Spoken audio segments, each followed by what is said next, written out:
৩ মাস পার হলেও ময়মনসিংহের ভালুকায় বৈষম্য বিরোধী ছাত্র আন্দোলনে তোফাজ্জলের নিহতের ঘটনায় মামলা হয়নি। গত ৪ আগস্ট মাস্টারবাড়ি এলাকায় প্রকাশ্যে দেশীয় অস্ত্র লাঠিসোঁটা দিয়ে পিটিয়ে হত্যা করা হয় তাকে। নিহতের বিচারের পাশাপাশি সরকারি সহায়তা দাবি পরিবারটির। মীর মনিরুজ্জামানের তথ্য ছবিতে ডেস্ক রিপোর্ট। বৈষম্য বিরোধী ছাত্র আন্দোলন শুরু হলে ছাত্র জনতার আন্দোলন ও মিছিলে যোগ দেন তোফাজ্জল। প্রত্যক্ষদর্শীদের অভিযোগ, গাজীপুরের জৈনাবাজার থেকে তাদের মিছিল মাস্টারবাড়ি এলাকায় গেলে ভালুকা থেকে আওয়ামী লীগের নেতাকর্মীরা অস্ত্র ও লাঠি নিয়ে তাদের উপর হামলা চালায়। সেখানে নির্মমভাবে হত্যা করা হয় তোফাজ্জলকে। থেকে খবর আসছে যে বলতেছে যে আন্দোলনও গেছিল, এরা তো জায়গায় এই অবস্থায় তারা মিছিল মাস্টারবাড়িতে সে এভাবে মারা গেছে, রাস্তায় পড়ে রয়েছে, তারা কুবাইয়া হত্যা করছে। ছাদ থেকে হত্যার দৃশ্য দেখেও কিছুই করার ছিল না বলে জানায় মাস্টারবাড়ি এলাকার বাসিন্দারা।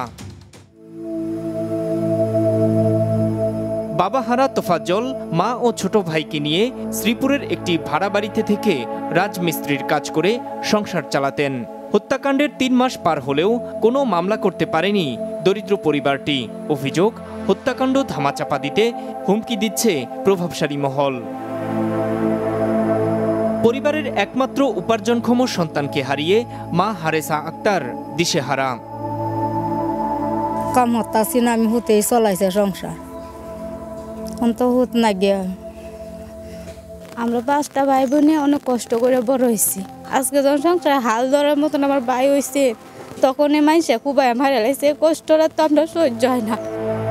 এই হত্যার বিচার দাবি করেছেন স্বজন ও স্থানীয়রা। ছেলেটা আসি ছাড়া কথা বলছি না, খুবই ভালো ছেলেটা আসি না। এই হত্যাকাণ্ডের সাথে যারা জড়িত তাদের আসলে শনাক্ত করে তাদেরকে আইনের আওতায় এনে আমি তাদের সর্বোচ্চ শাস্তি দাবি করছি। সরকারের সকল সহযোগিতার মাধ্যমে শহীদ পরিবারের পাশে থাকার আশ্বাস দিয়েছে জেলা প্রশাসন। নেত্রকোনা জেলাতে বৈষম্য বিরোধী আন্দোলনে 17 জন নিহত হয়েছে। অন্যান্য যতগুলো সরকারি সহযোগিতায় থাকুক আসুক, সেটা সবটাই আমরা এই শহীদ পরিবারদের পাশে থাকবো। সব কিছু নিয়েই আমরা শহীদ পরিবারদের থাকবো, যতটুকু সরকারের সামর্থ্য আছে সবটুকু নিয়ে।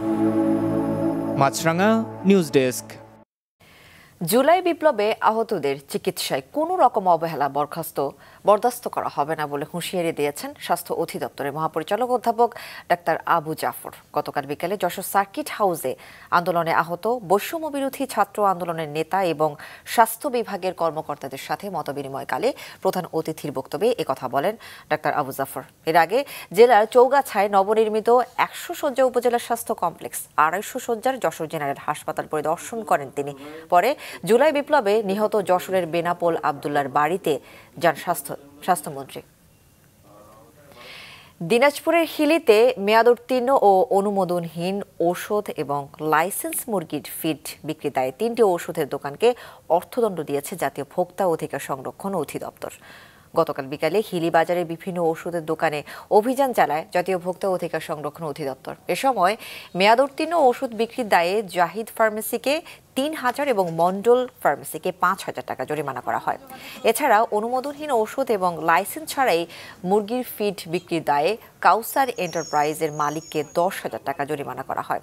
নিয়মিত এমন অভিযান চলবে বলে জানিয়েছেন সংশ্লিষ্ট কর্মকর্তারা।